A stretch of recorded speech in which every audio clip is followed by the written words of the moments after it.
আজি বিশেষ সময় বেছি সময় কথা পাতিব নোৱাৰিম প্ৰথমতে কৈ দিছো কাৰণ আজি আকৌ থাৰ্ড টাইমৰ কাৰণে মানে 3 নম্বৰ বাৰৰ কাৰণে কাঞ্চৰ ৰেড কাৰ্পেটত গৈ আছো পুনৰবাৰ গৈ উপস্থিত হৈছে অভিনেত্ৰী আইমি বৰুৱা কান চলচ্চিত্ৰ মহোৎসৱত ৭৭তম কান চলচ্চিত্ৰ মহোৎসৱত উপস্থিত আছে অভিনেত্ৰী আইমি বৰুৱা ৰেড কাৰ্পেটৰ বাবে সাজু হৈ আছে অভিনেত্ৰী আইমি বৰুৱা বাৰু অভিনেত্ৰী আইমি বৰুৱাই কি ক'লে ৰাইজক আহকচোন আমি অকমান শুনি লওঁ এতিয়া ইয়াত বাজিছে কেটা বাজিছে এতিয়া বাজিছে মই বেলেগ এটা মোবাইল ধাৰ লৈ পেলাই দেখাইছো দে এইটো 2:19 দেখিছেনে আমাৰ তাত কেটা বাজিছে বাৰু এতিয়া ইয়াত হৈছে 2:19 ৰেড কাৰ্পেটত অকমান পাছতে যাম মোৰ কাৰণে খুব বিশেষ সময় এইখিনি আৰু প্ৰত্যেকবাৰে যেতিয়া ৰেড কাৰ্পেটত যাওঁ মোৰ কাৰণে বিশেষ হয় আজি মই কি পিন্ধিম কৈ আছো অকমান মোক দেখুতে মোৰ ওচৰে পাজৰে কিবা কিবি বস্তু আছে গম পাইছে চাগে মই কি পিন্ধিম প্ৰত্যেক বছৰে আমাৰ ইয়াত 5:50 নমিতা শৰ্মাই গৈছে ও 6টা বাজিব হল পায় আমাৰ ইয়াত বুলি কৈছো আৰু কাঞ্চত মানে এওঁলোকৰ ইয়াত এতিয়াও 2:19 হৈছে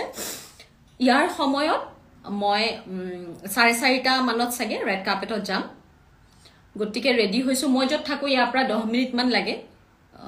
ভেনুলে গতিকে উলাইও যাব লাগিব সোনকালে আৰু Samrin please say my name Samrin কলো দে হাই বা মোৰ নামটো লয় যোৱা পিন পিংকি দে মুগা হাস পিন্ধিব এই কেনেকুৱা আইডিয়া এই যোৰ মোৰ পিছফালে আছে জুটিকাস ক্ৰিয়েচনৰ এযোৰ মুগাৰ কাপোৰ বিৰাট ধুনীয়া এটা মই বস্তু দেখাম চাব দেই ইয়াৰ মাছটো ইমান ধুনীয়া নহয় মুগাতে মুগা কাম কৰা মাছটো ইয়াত কিমান ধৰিব পাৰিছে মই নাজানো মুগাতে মুগা কাম কৰা এই কাপোৰযোৰ এফালে আকৌখন বেলেগ পাছফালটো আৰু এয়া কি কোনে কব আমাক যে সৰুতে যে সোধে মাহতে এটো কোনে কব এনেকুৱা নিচিনা বা নামটো লৈ দিয়ক এবাৰ মনীষা হাই এটো হল আপোনালোকক যে দেখাইছিলো যোৱাটো লাইভত কপৌ ফুল যিটো জিয়াই ৰাখিছো ভগৱানে কৰা ভগৱানৰ আশীৰ্বাদ মা কামাখ্যাৰ আশীৰ্বাদ আপোনালোকৰ মৰম যে কপৌ ফুল কিপা এতিয়ালৈকে জিয়াই আছে দুপাহ কিন্তু বেয়া হল 1 2 3 4 6 পাহ আনিছিলো দুপাহ বেয়া হল 4 পাহ আছে এতিয়া কি কৰি আছে বা মই এতিয়া ৰেডি হলো এইমাত্ৰ ভাত খালো আকৌ ৰান্ধিলো ভাত খালো ইয়াত সিনেমা চোৱাৰো ভাত ৰান্ধাই দুটাই কাম হৈছে ৰাতিপুৱা ওলাই যাওঁ কাৰণে প্ৰথম সিনেমাখন ইয়াৰ সময়ত সদায় 8:30 বা 9টাত আৰম্ভ হয় গৈ পাব লাগে আধা ঘণ্টাৰ আগত কপৌ ফুল জুতি চেত্ৰীয়ে কৈছে ইয়েস কপৌ ফুল আমাৰ ষ্টেট ফ্লাৱাৰটো মোৰ সদায় মন আছিলে যে সব মোৰ নিচিনা এগৰাকী সৰু অভিনেত্ৰীয়ে কিনো সাংঘাতিক সমাজখনক সলনি কৰিম কিন্তু মোৰ সামৰ্থ্য অনুসৰি যত যেনেকৈ পাৰো মই সদায় মোৰ সংস্কৃতি মোৰ কাপোৰ খাস মোৰ মাতটো মোৰ হে অসমীয়া ভাষাটো মই সদায় সকলোতে দেখুৱাব খুজু আৰু বিয়পাব খুজু এই দুটা মোৰ সদায় ইচ্ছা থাকে তাৰ বাবে প্ৰথমবাৰ যেতিয়া কাঞ্চ আহিছিলো সাউথ ইয়াত আপোনালোকে হয়তো লক্ষ্য কৰিলে গম পাব ৰেড কাৰ্পেটত মানে পৃথিৱীৰ বিখ্যাত যিসকল ডিজাইনাৰ তেওঁলোকৰ গাউনসমূহ একদম ডাঙৰ সেলিব্ৰিটি হলিউডৰ যিসকল সেলিব্ৰিটি তেওঁলোকে পিন্ধি আহে আৰু সেইবোৰ গাউনৰ লগত আমি গাউন এটা পিন্ধি গলে আমাৰ মোৰ সামৰ্থ্য অনুসৰি মই যিটো গাউন পিন্ধিম সেইটো তেওঁলোকৰ ওচৰত মানে ইমান ক্ষুদ্ৰ কণা এটাও নহয় আৰু মই ভাবো কাঞ্চৰ এই বিশাল গোটেই পৃথিৱীৰ দৃষ্টি যত নিবদ্ধ হৈ থাকে গোটেই পৃথিৱীখনে যাক চাই থাকে সেই মঞ্চখনত মই যদি মোৰ নিজৰ সাজযোৰ মই যদি মোৰ এটো এপিছফাল দেখিছে নে এপাত গামখাৰু মোৰ আইতা মাৰ গামখাৰু ৰূপৰ গামখাৰু এটো আইতা মায়ে মাক দিছিলে মাৰ বিয়াত আৰু মায়ে যিহেতু মই বিহু নাচিছিলো বায়ো পাব লাগিছিল ভাগ কিন্তু মই লৈ ললো আৰু মোৰ বিহু নাচৰ ডাঙৰ কথা আছে মই বিহু বৰ ধুনীয়া নানাচো সেইটো কথা মানুহে কয় পায় কিন্তু বিহু কি জানে মই ভাবো মোৰ আইতাহতে কেতিয়াও হাতখন কিমান দাঙিব লাগিব ককালটো কেনেকে ভাঙিব লাগিব এইবোৰ কোনো বিশেষ নিয়ম মানা নাছিল ঢোল বাজিছে পেপা বাজিছে মানে যেনেকৈ গাৰ উলাহ আহিছে তেনেকৈ নাচে ময়ো তেনেকৈ নাচিছিলো আসলতে মই কেতিয়াও শিকাও নাই কতো কিন্তু এটা কথা হয় যে অভিনেত্ৰী হিচাপে শিকি লব লাগে নিশ্চয়কৈ এতিয়া বিহু অকমান ভালকৈ শিকিবলৈ চেষ্টা কৰিম কিন্তু তথাপিও মই যেতিয়াই মন যায় নাচো সৰুতে তেনেকৈ নাচিছিলোঁ আৰু তেতিয়াৰ পৰা এই গামখাৰুযোৰ পিন্ধিছোঁ আজি মোৰ আবেগ লগতে আমাৰ সকলোৰে চাগে আবেগ এই গামখাৰু পাত পিন্ধি যাম আজি ৰেড কাৰ্পেটত আৰু লগতে মই ভাবিছোঁ মূৰত মাৰি যাম কপৌ ফুল কাৰণ আগৰ কিবাৰ গৈছিলোঁ যদিও কেতিয়াও কপৌ ফুল আৰু এইটো বিৰাট এটা ধুনীয়া গহনা দেখিছেনে পচন্দ হৈছেনে বাৰু এইটো এনেকৈ পিন্ধি যাম এইটো লৈছোঁ প্ৰজাপতিৰ বাইদেউৰ পৰা প্ৰজাপতি যে গহনা অসমীয়া গহনা তেওঁলোকৰ পৰা বায়ে দিছে ৰেড কাৰ্পেটত পিন্ধিবলৈ এইটো এনেকৈ পিন্ধিম কাৰণ যদিও চাদৰ মেখেলা 2 বছৰে পিন্ধিছোঁ এনেকৈ কপৌ ফুল মাৰি অসমীয়া গহনা লৈ মুগাৰ কাপোৰ পিন্ধি ৰিহা এখন আছে ৰ'ব দেই ৰিহাখন দেখাম এইখন দেখিছেনে ৰিহা এইখন মোৰ বিৰাট মৰমৰ ৰিহা এইখনো মোৰ আইতাৰ পৰা লোৱা মই এইখন মস্ত দীঘল মানে শেষে নহব এনেকৈ টানি থাকিলে মস্ত দীঘল ৰিহাখন এইবাৰ ৰেড কাৰ্পেটত মই মোৰ আইতাৰ ৰিহাখন পিন্ধি যাম ৰিহা মই নতুন এখনো ল'ব পাৰিলোঁ হয় কিন্তু এই কাপোৰ সাজৰ লগতো ৰিহা আছিলে কিন্তু মই ভাবিলোঁ যিটো বস্তু মোৰ একেবাৰে অন্তৰৰ নিভৃত কোণত সোমাই আছে ভিতৰত সোমাইছে I am your big friend দিছে ইটছ মি ৰিয়া হে থেংক ইউ যিটো মোৰ অতি মানে মৰমৰ সেই কাপোৰখন পিন্ধি পেলাই মোৰ চাগে বেছি ভাল লাগিব গতিকে ৰিহাখন মই এনেকৈ ভাজো দি থৈছোঁ এইফালে পটককৈ যদি সোমাই দিব পাৰোঁ ওপৰ ফালে ইমান দীঘল মোৰ কঁকালত 3 পাকমান হয় আৰু একদম পিয়ৰ মুগা এইটো দেখিছেনে ধুই এইটো এনেকুৱা কৰিব পাৰি মানে ধুই এই যে আইতাই খাৰ চাবোন দি ধুইছিলে ময়ো এতিয়া তেনেকৈ ধুওঁ এখন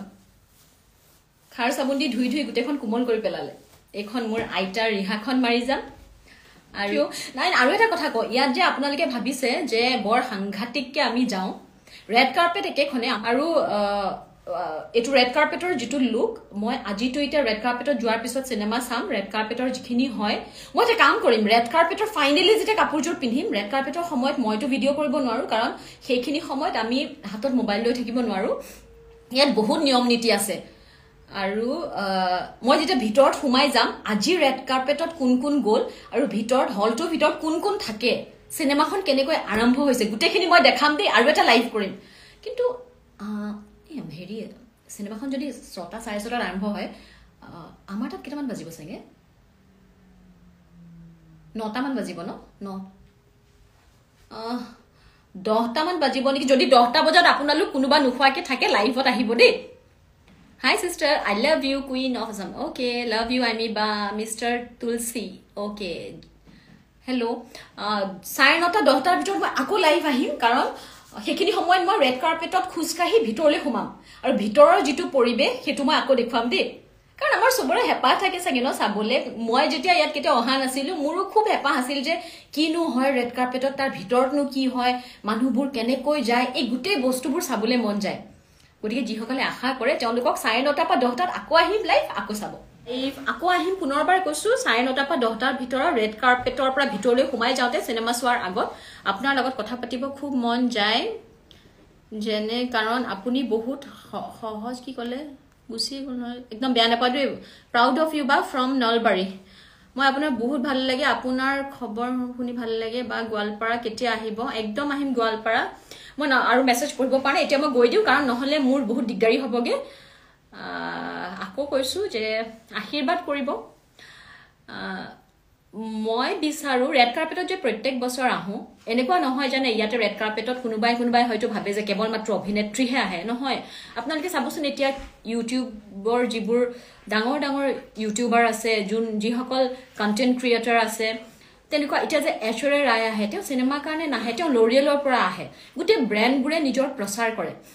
মই যিহেতু সাধাৰণ অভিনেত্ৰী মই আহোঁ মোৰ ঠাইখন মোৰ সংস্কৃতি মোৰ কাপোৰ সাজ কাঞ্চতকৈ ডাঙৰ প্লেটফৰ্ম আৰু মোৰ কাৰণে নাই একো য'ত এইখিনি দেখুৱাব পাৰোঁ মই গাউনটো পিন্ধি যোৱাতকৈ মোৰ চাদৰ মেখেলাযোৰ পিন্ধি মোৰ ৰিহাখন মাৰি আমাৰ কপৌ ফুল পাহ মাৰি গামখাৰুটো পিন্ধি গোটেই পৃথিৱীক দেখুৱাব খোজোঁ যে এইটো আমাৰ সংস্কৃতি আৰু আমাৰ সংস্কৃতি আমাৰ